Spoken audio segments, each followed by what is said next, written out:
Estamos, como ven, pendientes de esa rueda de prensa del presidente del Gobierno. Vemos ya al presidente, a Pedro Sánchez, detrás de ese atril de la sala donde se celebran las habituales ruedas de prensa en el Palacio de la Moncloa. Y vemos que toma la palabra. Lo escuchamos. Atender a esta comparecencia. Como saben, es el primer Consejo de Ministros que hacemos tras el periodo estival. Y quería comenzar recordando que han pasado más de 5 meses desde que el 14 de marzo decretáramos el estado de alarma. En ese momento tomamos medidas muy severas, muy estrictas, para detener el contagio del virus, para salvar vidas y para evitar algo fundamental que logramos entre todos, y es el colapso de nuestros hospitales. En mis primeras comparecencias, lo recordarán, dije entonces que el primer logro llegaría cuando alcanzáramos el pico de propagación de la enfermedad y doblegáramos la curva. Y lo conseguimos. Y lo conseguimos. Entonces, en el final de la desescalada, el total de contagios ascendía a 246.272.000 compatriotas contagiados por el virus del COVID. Los casos diagnosticados entonces en la última semana eran de 1.668.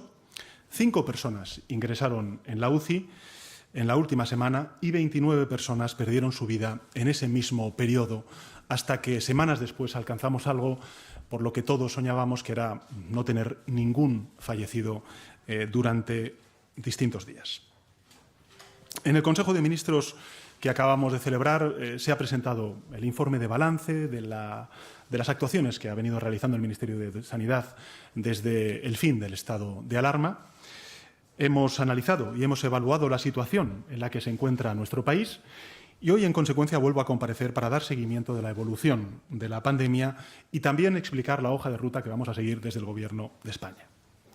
Como saben, desde que el pasado 21 de junio finalizara el estado de alarma, las decisiones en materia de salud pública volvieron a estar lideradas por las comunidades autónomas. No obstante, el Ministerio de Sanidad, la figura del ministro Illa, ha prestado todo su apoyo, todo su asesoramiento a través de las reuniones que se han venido convocando durante las distintas semanas con los consejeros y consejeras autonómicos y haciendo balance de las medidas implementadas. Con datos actualizados a fecha del 24 de agosto, el total de contagios en nuestro país asciende a 405.436 compatriotas contagiados por el virus del COVID. Los casos diagnosticados en la última semana son 40.427 y los ingresos en UCI de 74 personas y, desgraciadamente, 96 compatriotas han perdido la vida en esta última semana. Nuestro recuerdo emocionado a los familiares que, lógicamente, han visto perder la vida de sus seres queridos. Estas cifras nos llevan a 2 conclusiones inmediatas que me gustaría compartir con la opinión pública. La primera es que la situación en nuestro país no es homogénea. La situación del virus no es homogénea territorialmente. No lo fue en el principio, no lo es después del estado de alarma y no lo es en el día de hoy. Hay comunidades autónomas, hay territorios, hay provincias que parecen haber logrado mayor eficacia en el control del virus y tienen, en consecuencia, un escenario mucho más tranquilo. Y hay otras, por último, que están teniendo problemas para hacer frente a la situación. Por tanto, la primera conclusión es que la situación no es homogénea en el conjunto del país, sino que hay comunidades autónomas, hay provincias donde el virus está afectando con mayor contundencia, con mayor intensidad a otros territorios. Hay territorios, en consecuencia, que han actuado con una mayor eficacia en el control del virus. La segunda conclusión es que la evolución global de la curva de la propagación de la pandemia es preocupante. Es preocupante. Para el Gobierno de España lo es. En palabras del doctor Simón, a finales de la semana pasada, las cosas, dijo él, no van bien. Seguimos dejando que la transmisión, si seguimos dejando que la transmisión siga, aunque sean casos en su mayoría leves, acabaremos continuaba diciendo el doctor Simón, teniendo muchos hospitalizados, muchos ingresados en UCIs y, en consecuencia, también el riesgo de sufrir muchos más fallecidos. Esto es lo que dijo el doctor Simón y todas y cada una de las palabras que dijo el doctor Simón, el responsable del CAES, son suscritas por el Gobierno y por mí. Quisiera transmitir por ello un mensaje de alerta, pero también de serenidad al conjunto de la ciudadanía. De alerta y de serenidad. Alerta porque la evolución no es buena, es preocupante, especialmente en algunos territorios, y en consecuencia hay que atajarla.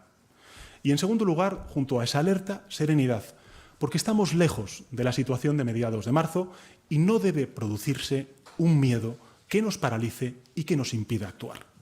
Para ser exactos, lo que requiere la situación es una respuesta más intensa y también más serena ante la amenaza. Ya se está haciendo en cierta medida. Muestra de ello es que las comunidades autónomas han incrementado notablemente la capacidad de diagnóstico. Hasta el 20 de agosto se han realizado en nuestro país 5.850.000 PCRs. En la última semana se ha alcanzado el récord de más de 482.000 pruebas PCR.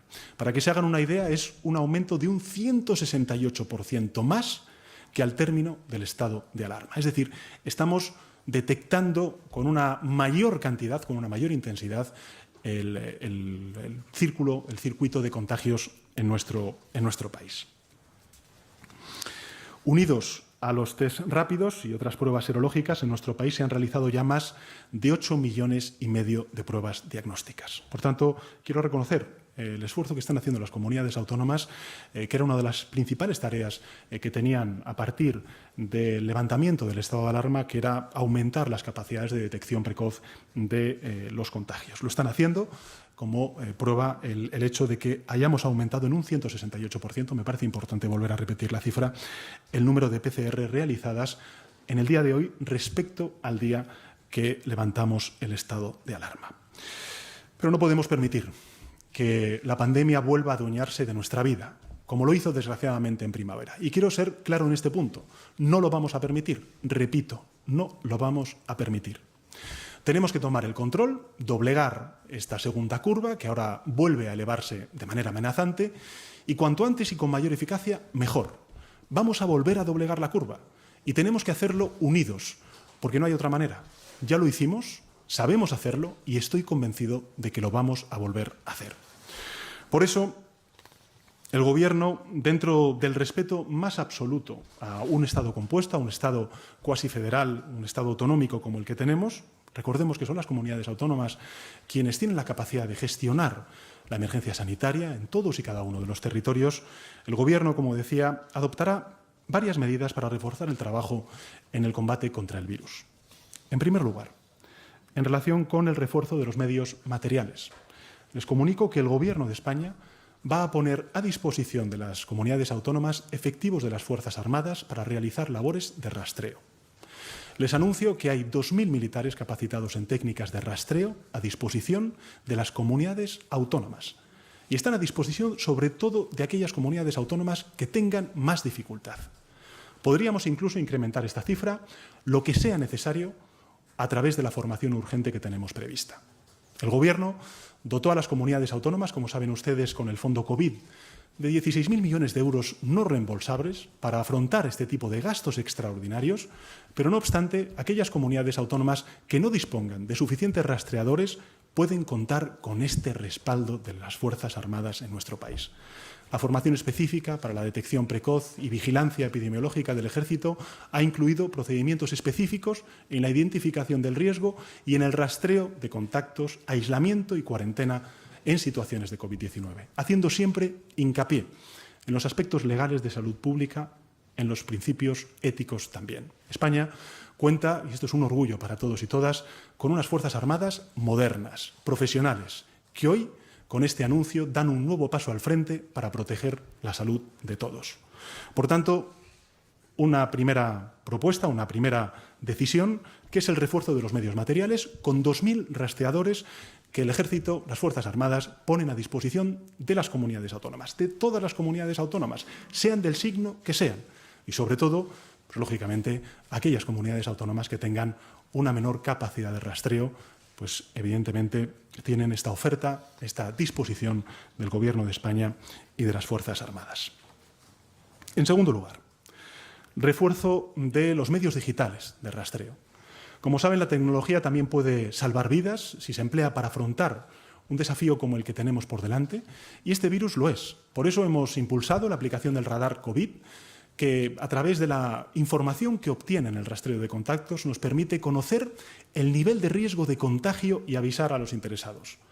Ya son 7 comunidades autónomas las que han contemplado el proceso técnico, o completado, mejor dicho, el proceso técnico y tienen el sistema plenamente operativo. Esas comunidades autónomas son Andalucía, Aragón, Cantabria, Extremadura, Canarias, Castilla y León y las Islas Baleares. Exhortamos a todas las demás comunidades autónomas que aún no lo han hecho para que se incorporen al sistema de rastreo digital. Las aplicaciones han demostrado su eficacia. Lo demostraron, por ejemplo, en la prueba piloto realizada en Canarias. Ha conseguido una media de 6,4 contactos estrechos de riesgo detectados por positivo simulado confirmado, casi el doble de los rastreadores manuales. Y además, según las estimaciones que manejamos, una implantación por encima del 20% de estas aplicaciones podría ayudar a reducir el impacto de la pandemia en un 30%. Por tanto, los medios digitales están a disposición ya de las comunidades autónomas y las invitamos a utilizarlos cuanto antes en beneficio de todos sus compatriotas, de todos nuestros compatriotas. Los medios digitales salvan también vidas, pueden ayudar a salvar vidas y todas las comunidades autónomas y todos los ciudadanos deberían bajarse la aplicación. A eso también animo al conjunto de ciudadanos. En tercer lugar, junto con los medios y recursos materiales y humanos, que son los 2.000 rastreadores del Ejército, la aplicación digital. Quiero también decirles que queremos proponer el refuerzo de las capacidades que tienen las comunidades autónomas con la puesta a disposición de los medios legales existentes. Hay debate sobre esta cuestión y el Gobierno considera, lo he dicho desde el principio, que los instrumentos legales con los que contamos el Estado social y democrático de derecho de nuestro país son suficientes para hacer frente a la pandemia. Lo fueron en el peor momento, en el mes de marzo, en el mes de abril, y lo son definitivamente ahora.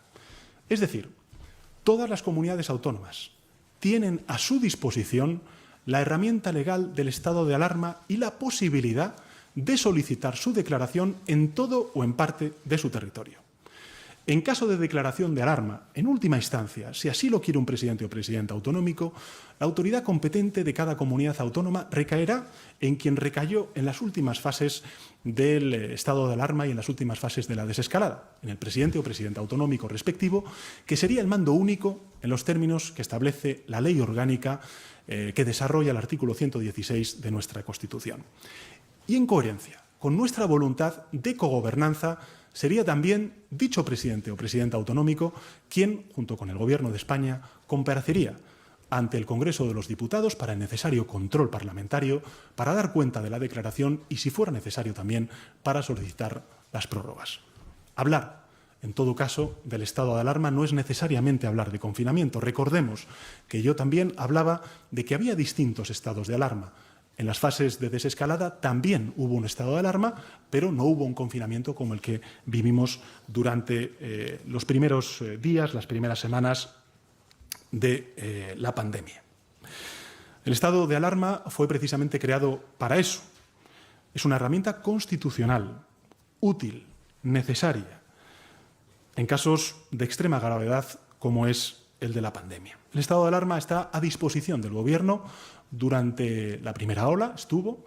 De antemano les avanzo que las solicitudes basadas en razones sanitarias fundadas y claras contarán con el respaldo del Gobierno y también va a contar con el respaldo de la mayoría parlamentaria que apoya a este Gobierno. Es decir, si un presidente o presidenta autonómico considera que necesita este instrumento jurídico en su territorio o en parte de su territorio, en última instancia, quiero decirles que desde luego el Gobierno de España se abre a darles esta capacidad y también manifiesto el que el grupo parlamentario que apoya, la mayoría parlamentaria que apoya al Gobierno, también apoyaría la solicitud que se plantee por parte del presidente o presidenta autonómico de turno que así lo solicitara. Insisto, en todo caso, que el propósito del Gobierno, como siempre, es proporcionar todo el apoyo de los medios materiales, digitales, jurídicos, a las comunidades autónomas que son las competentes en el ámbito sanitario para hacer frente a la pandemia, ejerciendo, en consecuencia, la plenitud de sus competencias. Del mismo modo que hemos proporcionado recursos económicos, 16.000 millones de euros a fondo no reembolsable, a fondo perdido para las comunidades autónomas, para, por ejemplo, hacer frente a los gastos sanitarios, para hacer frente también a los gastos extra que puedan tener en el ámbito educativo, y 3.200 millones de euros para gasto sanitario, además de 14.000 millones de euros extra de liquidez autonómica que hemos transferido a las comunidades autónomas. En definitiva, los recursos económicos planificados desde hace meses con los que cuentan las comunidades autónomas no tiene precedentes históricos porque, evidentemente, es inédita la situación que está viviendo nuestro país y, efectivamente, el conjunto de Europa y del mundo. Quisiera también referirme ahora a un asunto de especial sensibilidad en estos momentos, que es la vuelta al cole, la reanudación del curso escolar. Esta reanudación debe ser un acicate más para actuar con eficacia. Debe ser el foco donde pongamos todos nuestra energía, porque las escuelas aún no han llegado y la nueva normalidad debe ponerse en marcha en el momento preciso. Como saben, este jueves se va a reunir el Ministerio de Educación, el Ministerio de Sanidad, también con los consejeros de Sanidad y de Educación de las distintas comunidades autónomas. También va a asistir la ministra de Política Territorial y Función Pública. Llevamos meses trabajando en el diseño del nuevo curso escolar. Sabíamos que sería un asunto de la máxima importancia, de la máxima relevancia para los alumnos, para los padres, para las madres, para los profesionales docentes y también para todos los trabajadores, desde los veedores a los limpiadores y limpiadoras de los centros educativos. Ya en junio, los ministerios de Educación, el Ministerio también de Universidades, el Ministerio de Sanidad elaboraron una guía de recomendaciones sanitarias para iniciar un curso seguro. Esa guía fue elaborada, y quiero además recordarlo, con la participación de las consejerías autonómicas de educación y ya daba el marco para el desarrollo de los protocolos concretos en cada una de las comunidades autónomas. De hecho, esa guía ha sido ya convenientemente desarrollada en muchas comunidades autónomas y, por tanto, debemos propiciar una vuelta a las aulas que garantice lo que todos queremos, que es la máxima seguridad de los alumnos, de las alumnas, de nuestros hijos, de nuestras hijas, de los profesores y también de todos los trabajadores del centro educativo y de las familias. Y, por supuesto, que garantice a su vez el aprovechamiento del curso. Las puertas de los colegios deben abrirse y deben abrirse con la certeza de que se ha gestionado bien los recursos y los medios dispuestos para ello. Tanto el personal educativo como las familias de todo el país están esperando que esto suceda, porque de ello depende el buen funcionamiento de nuestra sociedad, la educación de nuestros hijos, el futuro, en definitiva, de millones y millones de niños y niñas y de jóvenes en nuestro país. El curso escolar debe iniciarse con normalidad. Eso es lo que quiere el Gobierno de España y en eso está trabajando con las comunidades autónomas. Esa es la hoja de ruta y no hay otra. Se lo debemos fundamentalmente a los padres, a las madres, a los alumnos, a nuestros hijos, a nuestras hijas y a los profesores y a los trabajadores que lo hagan en un entorno seguro. Y todas las comunidades autónomas, con el apoyo del Gobierno de España, debemos garantizarlo y lo vamos a garantizar. En este primer Consejo de Ministros también hemos resaltado la idea de que estamos comenzando un año que desarrollará bajo el signo de la emergencia sanitaria y el signo de la emergencia económica y social su devenir de los próximos meses. Y precisamente por eso se hace más necesaria que nunca la unidad, a la cual he apelado siempre desde el principio de la pandemia. Unidad entre diferentes administraciones, Gobierno de España, gobiernos autonómicos, provincias, entes locales. El Gobierno va a proponer esa unidad siempre, sin ninguna vacilación. Me he reunido durante la pandemia, como saben, en 15 ocasiones con los presidentes y presidentas autonómicos, la última vez de manera presencial en La Rioja, el pasado 31 de julio, y esa cooperación va a continuar. Va a continuar también con otra reunión en el mes de septiembre. Por tanto, unidad de todas las instituciones. Unidad también de los agentes sociales.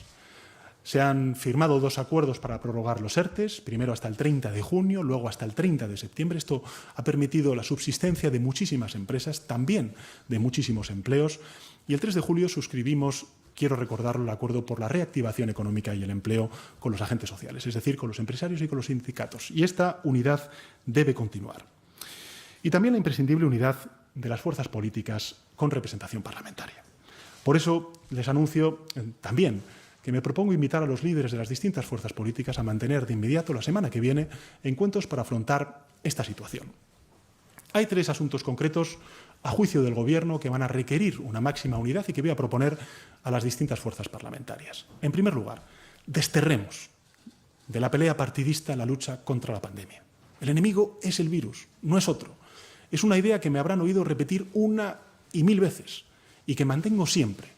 Sea cual sea la administración que ejerza la competencia, sea cual sea el color del Gobierno de turno, cuando el mando único recaía en el Gobierno y cuando son las comunidades autónomas ahora quienes ostentan el mando en su territorio, siempre van a contar con la unidad, el respaldo, el asesoramiento del Gobierno de España. Ningún reproche. Al contrario, máxima colaboración, porque es lo que quiere la ciudadanía. En segundo lugar, junto con ese destierro que propongo a las fuerzas políticas de la pelea partidista de la lucha contra la pandemia, porque el enemigo es el COVID, no es ni una fuerza política ni otra, la segunda cuestión que me gustaría trasladarles es que tenemos que reforzar el funcionamiento de las instituciones. En medio de una emergencia múltiple, gravísima, inédita, como es la que estamos sufriendo, la sanitaria, la económica, la social, necesitamos instituciones fuertes, robustas, y su fortaleza viene de su legitimidad. Debemos, en consecuencia, facilitar su funcionamiento y su actualización. La renovación de órganos muy importantes, como es, por ejemplo, el Consejo General del Poder Judicial, pero también de órganos directivos, como es, por ejemplo, el del ente público de la Radio Televisión Española o también del Defensor del Pueblo, o también los magistrados al Tribunal Constitucional. Por tanto, necesitamos renovar esas instituciones, necesitamos actualizar para robustecer esas instituciones en un momento, en un contexto de emergencia económica, social y sanitaria. Y, en consecuencia, pido la máxima generosidad y, sobre todo, la máxima responsabilidad a todas las fuerzas políticas para que esa actualización y esos acuerdos se puedan celebrar y se puedan materializar. Y junto con estas dos cuestiones que voy a tratar con las distintas fuerzas políticas, el tercero es impulsar la recuperación cuanto antes. Creo que ayer tuvimos un buen dato de la proyección de la recuperación económica en el tercer trimestre que hizo la Autoridad Fiscal Independiente, pero tenemos que seguir impulsando la recuperación económica cuanto antes, inyectando en nuestra economía los recursos acordados por Europa. ¿Y eso qué exige? Bueno, pues exige unos nuevos presupuestos. Y queremos aprobarlos con el mayor apoyo y respaldo parlamentario posible. Queremos y necesitamos unos presupuestos de país, no unos presupuestos de un gobierno u otro, unos presupuestos de país. Los presupuestos antiguos eran ya inservibles antes de que la crisis de la pandemia emergiera con toda su gravedad a lo largo de estos meses. Ahora, tras la crisis, son peor que inútiles, son nocivos y son contraproducentes. En definitiva, necesitamos unos nuevos presupuestos de país. La negociación de unos nuevos presupuestos medirá la responsabilidad, pero también el sentido de Estado de todas las fuerzas políticas y de cuales anteponen los intereses generales a los intereses partidistas. Y quisiera terminar diciéndoles algo a los ciudadanos y las ciudadanas. Quisiera terminar diciéndoles a los ciudadanos y ciudadanas que la evolución de la pandemia, sin duda alguna, debe preocuparnos a todos y que también la colaboración humilde de todos y cada uno de nosotros es fundamental, es prioritaria. Por tanto, usar la mascarilla, mantener la distancia, lavarse las manos, sigue siendo gestos de solidaridad imprescindibles si queremos atajar entre todos la pandemia. Deben seguir las instrucciones de las autoridades sanitarias de todas y cada una de las comunidades autónomas y deben guiarse por la responsabilidad para protegerse a sí mismos, a sus seres queridos y a sus conciudadanos. Pero la preocupación y el rigor no puede inducirnos al miedo paralizante, sino impulsarnos a actuar con responsabilidad y también con serenidad. Ya doblegamos hace meses la curva, mucho más alta, y en circunstancias mucho más adversas, mucho más dramáticas que las de ahora. Ahora estoy convencido de que vamos a volver a hacerlo con la responsabilidad de cada uno y con la unidad de todos.